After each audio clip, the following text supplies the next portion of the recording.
These are the following gaps that led us creating the Cyber Defense Simulator.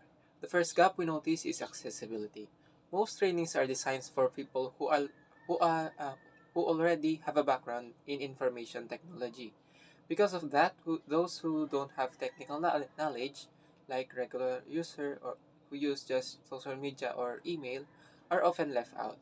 So the Defense Simulator addresses this by simplifying complex cybersecurity concept into realistic, everyday digital activities. The second gap is about limited scope of threats covered in other platforms. Most of them focus on only one or two types of attacks, like phishing, and they often don't update as new and more aggressive threats appear. Our simulator fixes this by including a wide variety of cyber threat simulations such as phishing, malware impersonation, frauds, and account hijacking. The third gap we found is lack of adaptive learning. In most existing training systems, usually everyone gets the same difficult level. This means beginners might find it too hard while might others find it too easy and lose interest. So we solve this by using an adaptive difficulty feature. The simulator tracks the player's performance and automatically adjusts the difficulty of the next scenarios based on their previous scores. And the fourth gap is that most trainings focus too much on theory. They rely on memorization instead of giving learners a chance to apply what they have learned in real time. Because of that, people might understand the concept but still panic when they face the actual cyber threats. To fix this, our game provides interactive and simulation based scenarios where players can experience the threats firsthand. They'll make choices, react to situations, and receive instant feedback. This way, we don't just memorize, they practice, analyze, and think critically while learning how to respond effectively.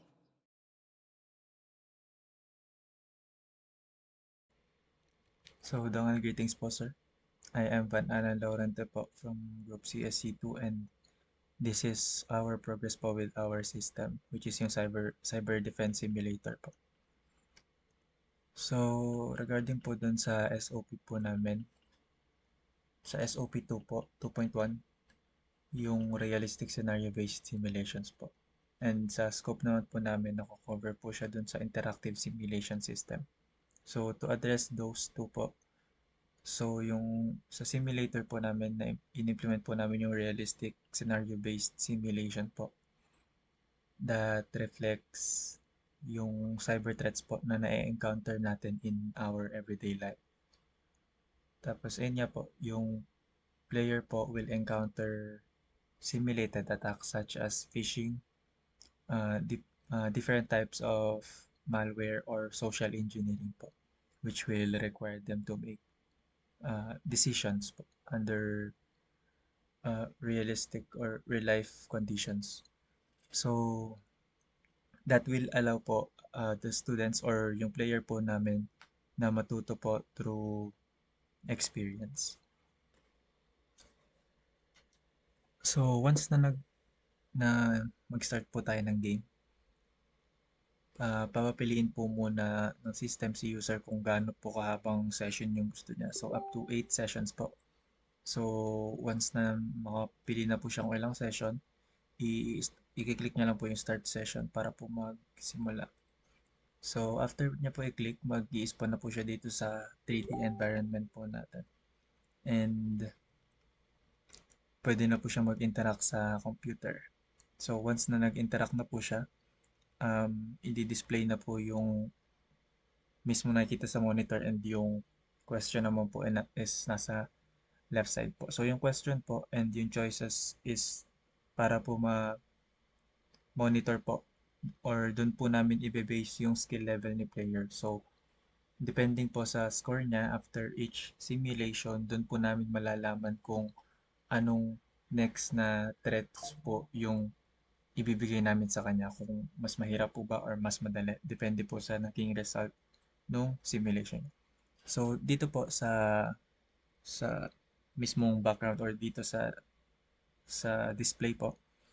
So, pwede po interactive po siya. So, magagamit niyo po yung iba't ibang functions.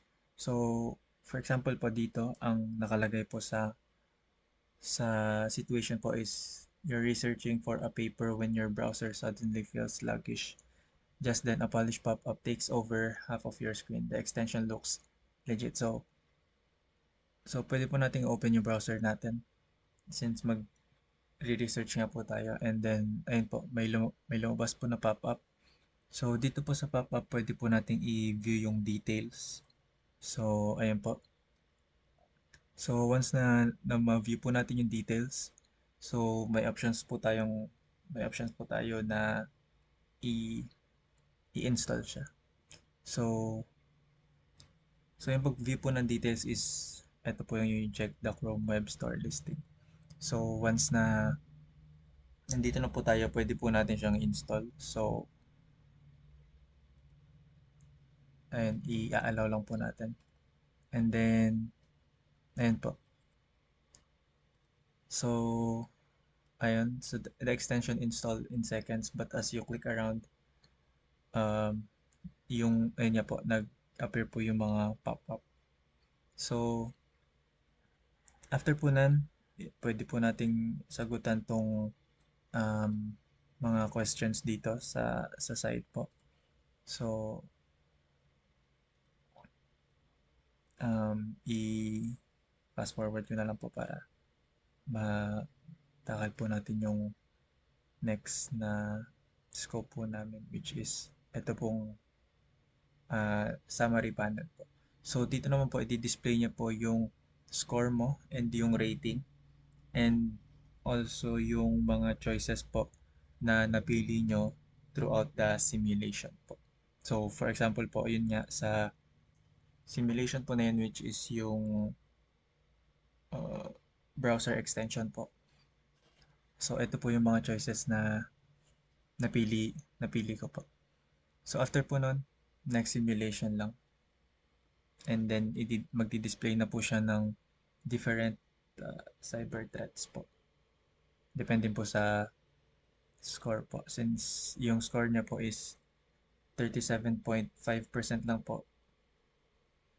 So, which ang i-display niya po next na simulation or ang i-generate na po niya na simulation ay yung mas madali pong simulation compared po dito sa current simulation.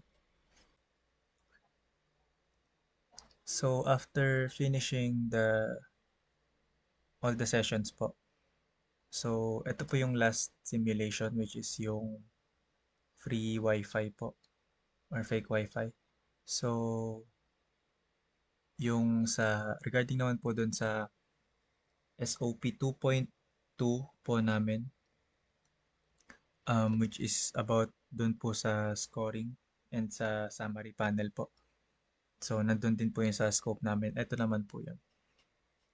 So, dito po sa every time na matapos po ni player yung isang simulation, ito po, i-display po yung summary nung naging choices niya po throughout the simulation. So, ayun niya po. For example, yung first choice niya po is yung kumonek sa free Wi-Fi. Then, nag-enter po siya ng real credentials. Tapos, ayun po.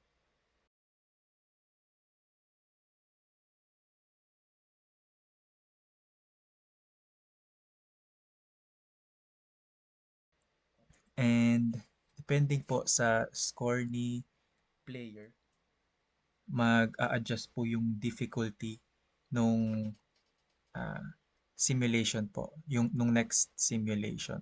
So, ayun po yung ah, ah, trabaho po nung algorithm namin is i-analyze niya po yung score ni player and doon niya po i-base yung next simulation.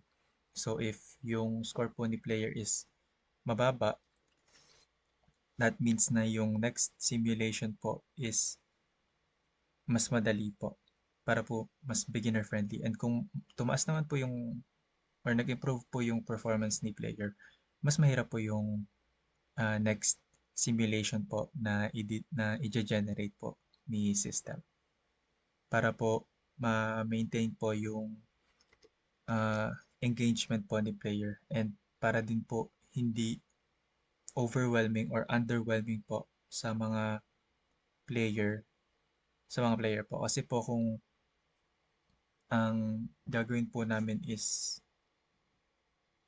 linear lang and wala pong reinforced learning or adaptive difficulty, parang magiging overwhelming po doon sa ibang beginner po kung sakaling mahirap po yung simulation. And vice versa po, underwhelming naman po doon sa mga marurunong na.